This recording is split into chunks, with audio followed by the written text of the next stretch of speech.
ஓம் ஸ்ரீ கணேசாய நமஹ. விநாயக புராணம் சாப்டர் 28. பாலகனுக்கு அருளிய பவழ விநாயகர். 4 வகை பிறப்பு, 7 வகை தோற்றம், 84 100,000 யோனி பேதங்கள். இவற்றுள் மானிடராக பிறப்பது அரிது. அதிலும் அறிவுடையோராய் பிறப்பது அரிதாகும். இத்தனை அரிய பிறப்பு உடையவர்கள் தவிர மற்றோரும் எளிதில் முக்தி பெற மான்மழு சதுர்புஜங்களோடு காலக்கண்ட திரிசூல பாலநேத்திர அவதாரியாய் எழுந்தருளியிருக்கும் பரமேஸ்வரன் புவனமெங்கும் அனந்த மூர்த்திகளாகவும் அனந்த தீர்த்தங்களாகவும் இருக்கின்றார். அவற்றுள் மூர்த்தி, தலம், தீர்த்தம் மூன்றும் ஒருங்கே பெற்றது காசி கஷேத்திரமாகும். அவிமுக்தம் என்ற அந்த தலத்தில் மணிகர்ணிகை என்னும் தீர்த்தத்தில் நீராடி விஸ்வநாதரை தரிசித்து அவரை ஆராதனை செய்பவர்களுக்கு சகல ஐஸ்வர்யங்களும் கிட்டும். ஒரு காலத்தில் மும்மூர்த்திகளும் அங்கு வழிபட்டு மேலான வரங்களை பெற்றிருக்கின்றனர். ஒரு சமயம் மகாவிஷ்ணு அத்தலத்தில் விஸ்வநாதரை பூஜித்து வந்தார். பகவானின் அபிஷேகத்துக்காக பாதாள லோகம் வரை ஆழமாக ஒரு தடாகத்தை உண்டாக்கி அத்தீர்த்தம் கொண்டு விஸ்வநாதரை அபிஷேகித்து ஆராதனைகள் செய்து வந்தார். அவரது பக்திக்கு மெச்சி ஈசனம் ரிஷப வாகனராய் தரிசனம் தந்தார். மகாவிஷ்ணு அவரை தரிசித்து அவரை பணிந்து வேதங்களால் ஸ்தோத்தரித்தார். பரமேஸ்வரரும் அதனால் மகிழ்ச்சி கொண்டவராய் தலையை சிறிது அசைக்கவே அவரது செவியிலிருந்து குண்டலத்தினின்று ஒரு மணி அத்தடாகத்தில் விழுந்தது. அதனால் அத்தீர்த்தத்துக்கு மணிகர்ணிகை என்ற பெயர் விளங்கலாயிற்று. பின்னர் மற்றொரு சமயம் பகீரதன் கடுந்தவம் செய்து கங்கையை கொண்டு வந்து அதில் சேர்த்தான். ஆகவே பகீரதி என்ற பெயரும் உண்டாயிற்று. முனிவரின் ஆசி பெற்று கீர்த்தியும் கிப்பிரசாதனும் காசி கஷேத்திரம் சென்றனர். மணிகர்ணிகையில் இருவரும் நீராடி துண்டி விநாயகரை பணிந்து அவரை ஆராதித்து வரும் சமயம் மாசி மாசம் அமரபட்ச சதுர்த்தி வந்தது. அன்று விடியற் காலையிலேயே புனித நீராடி வன்னி மரத்தடியிலிருந்து 4 எழுத்து மந்திரத்தை ஜபித்து சந்திரோதயமானதும் விநாயகரை அருகம்புல், வன்னிபத்திரம், மந்தாரமலர் கொண்டு அர்ச்சனை செய்தனர். விநாயகரும் கருணை கொண்டு 5 முகங்களும் 10 கைகளும் உடையவராய் சிங்க வாகனத்தில் அமர்ந்து அவர்கள் முன் தோன்றினார். கீர்த்தி மைந்தனோடு அவரை பணிந்து வணங்கி பலவாறு துதித்தாள். கணநாதா, என் குமாரன் தங்கள் கிருபா கடாட்சத்தால் மாற்றாந்தாயிட்டம் விஷம் நீங்க பெற்றான். அவனுக்கு இக்காலத்தும் எவ்வித இடையூறுகளும் வராது தாங்கள்தான் அருள வேண்டும் என்று பிரார்த்தித்தாள். கணேசரும் அவள் பால் மகிழ்ந்து, உன் மகன் சகல கீர்த்திகளுடனும் 1000 யாகங்கள் செய்து மகோன்னதமாக வாழ்ந்து கடைசியில் என்னை சேர்வான் என்று அனுகிரகம் செய்து அவனுக்கு வஜ்ராயுதத்தை கொடுத்து பரிசுபாணி என்ற பெயர் வழங்குமாறு அருளினார். பின்னர் கீர்த்தியும் கிப்பிரசாதனும் தொண்டி விநாயகரை பூஜித்து ஆராதனைகளை செய்து அங்கிருந்து தங்கள் பட்டணத்துக்கு புறப்பட்டனர். அவர்கள் வருகையை முன்னதாகவே அறிந்த பிரியவரதன் அவர்களை எதிர்கொண்டு சென்று அழைத்து வந்தான். விஷம் உண்டதால் மயங்கி விழுந்த மகனை தூக்கிக் கொண்டு அரண்மனையை விட்டு வெளியேறியது முதல் நடந்த விஷயங்களை கீர்த்தி சொல்ல கேட்டதும் அரசன் ஆனந்த பரவசமானான். கிப்பிரசாதன் பெரியவனானதும் பிரியவரதன் அவனுக்கு பட்டாபிஷேகம் செய்து தவம் செய்ய காட்டுக்கு சென்றான். கிப்பிரசாதனும் விநாயகரின் கருணாகடாட்சத்தால் சகசிர யாகங்களை செய்து நீண்ட காலம் வாழ்ந்திருந்து பின்னர் விநாயகரின் திருவடிகளை சேர்ந்தான். இவ்வாறு சொல்லி வந்த பிரம்மதேவர் மேலும் சொன்னார். பிதிர்லோகத்திலிருந்து வந்தவனே, உன் மகனுக்கு பிள்ளை இல்லை என்று குறை நீங்க என்ன வழி என்று கேட்டாய். சங்கட சதுர்த்தி விரத மகிமைகளை நானும் உனக்கு சொன்னேன். அவ்விதம் விரதம் அனுஷ்டித்து பலன் அடைந்தவர்களின் விருந்தாத்தங்களையும் உனக்கு சொல்லி வந்தேன். உன் மகன் அவ்விரதத்தை அனுஷ்டிப்பானேயானால் அவனுக்கு புத்திரன் பிறப்பான். விரதம் ஆரம்பித்த போதிலோ அல்லது 5வது 7வது மாதங்களில் வரும் சதுர்த்தியிலோ ஒரு கலசம் வைத்து அதன் மேல் இயந்திரத்தை ஸ்தாபித்து பொன்னால் செய்த சித்தி புத்தி சமேதரான விநாயகரை அதன் மீது பிரதிஷ்டித்து வேதாகம முறைப்படி 10,000 5,000 1000 108 என்று அவரவர் சௌகரியம் போல ஆகுதி செய்து குறுணி எல்லை தானம் செய்ய வேண்டும். செல்வந்தரங்களாயனின் கோதானம் முதலிய தானங்களை கூட செய்யலாம். 21 அந்தணர்களுக்கு அமுது செய்வித்து பின்னரே தான் புசிக்க வேண்டும்.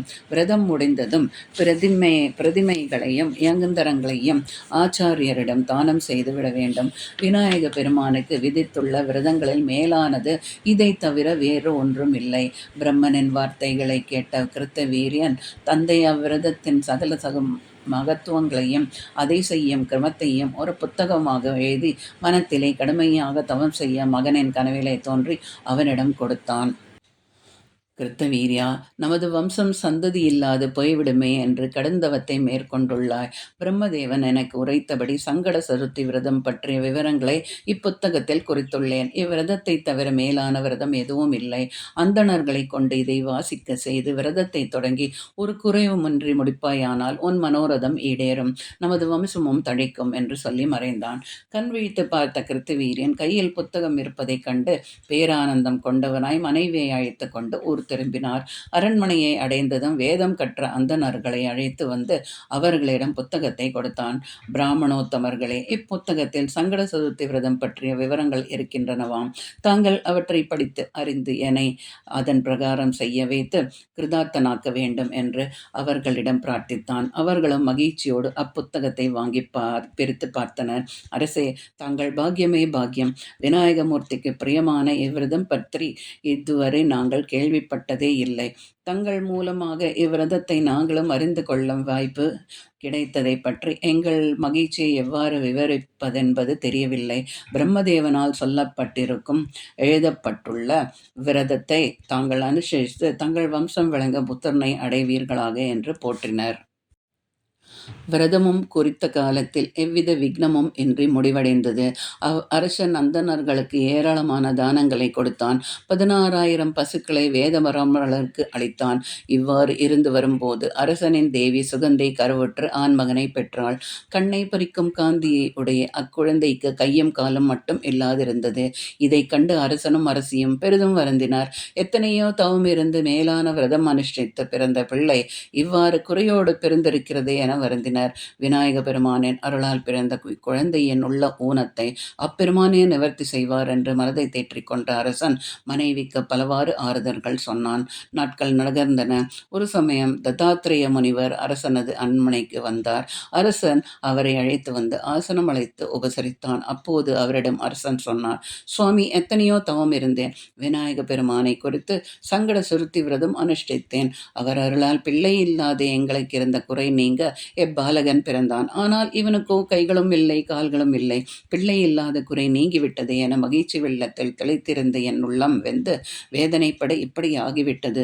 சுவாமி, தாங்கள்தான் என் ஓர் குழந்தையின் ஊனம் நீங்க உபாயம் சொல்ல வேண்டும் என்று பிரார்த்தித்தான். அதை கேட்ட முனிவரும், அரசே, உன் மகனை பார்க்கத்தான் நான் இங்கு வந்துள்ளேன். அவனை எடுத்து வா என்றான். அரசனும் மகனை தூக்கி வந்து அவரது பாதங்களில் படுக்க வைத்தான். அரசே, உன் புதல்வன் சாதாரணமானவன் அல்ல. உன் வம்சம் விளங்க அவன் பேரும் புகழும் பெற்று நீண்ட காலம் ஆட்சி புரியப் போகிறான். அவனுக்கு இவ்வாறு ஊனம் ஏற்பட்டிருக்கிறதே என்று வருந்தாதே என்று சொல்லி அரசகுமாருக்கு கார்த்தவீரியன் என்ற பெயரிட்டு அவனுக்கு விநாயகரன் ஏகாட்சர மந்திரத்தை உபதேசித்து சென்றார். கார்த்தவீரியன் முனிவனின் அருளால் தந்தையை பார்த்து, அப்பா, என்னை கானகத்தில் கொண்டு போய் விடுங்கள். தத்தாத்திரேய முனிவரால் உபதேசிக்கப்பட்ட ஏகாட்சர மந்திரத்தை ஜபித்து என் ஊனம் நீங்க பெற்று திரும்புவேன் என்றான். அரசனும் மந்திரி பிரதானிகளோடு அவனை கூட்டிக் கொண்டு கானகத்திலே விட்டு வந்தான். கார்த்தவீரியன் அன்ன ஆகாரதிகளை ஒதுக்கி சிந்தனையில் விநாயகரை தியானித்து ஏகாகிர சித்தத்துடன் ஏகாட்சர மந்திரத்தை ஜபித்து வந்தான். 12 வருட காலம் இடைவிடாது அவன் ஜபித்து வந்ததை கண்டு அவன் மேல் கருணை கூர்ந்து விநாயக பெருமானும் பக்தியுள்ள தடாகம் ஒன்றிலே தேவர்களோடு பிரத்யட்சமானார். அவரை கண்டதும் ஓடோடி சென்று அவரது பாதங்களில் பணிந்து வணங்க வேண்டும் என்ற ஆசை அவன் உள்ளத்தில் உண்டாயிற்று. ஆனால் நடக்க முடியாதே. மனத்தாலேயே ஆனை முகத்தோனை பலவாறு நமஸ்கரித்து தோத்திரம் செய்தான். விநாயகரும் அவனை பார்த்து, கார்த்தவீர்யா, உனக்கு வேண்டுவது என்ன என்று கேட்டார். விக்னராஜா, என்னை பாருங்கள். கை காலின்றி கிடக்கும் என் நிலைமையை கண்டு தாங்கள் மனமிறங்கி அடியேனுக்கு அருள வேண்டும் என்று பிரார்த்தித்தான். 1000 கைகளும் 2 கால்களையும் கொண்டு நீ கர்ப்பகாலம் வாழ்ந்து அனைவருக்கும் நல்லதை செய்து வருவாயாக என்று அருளினார் விநாயகர்.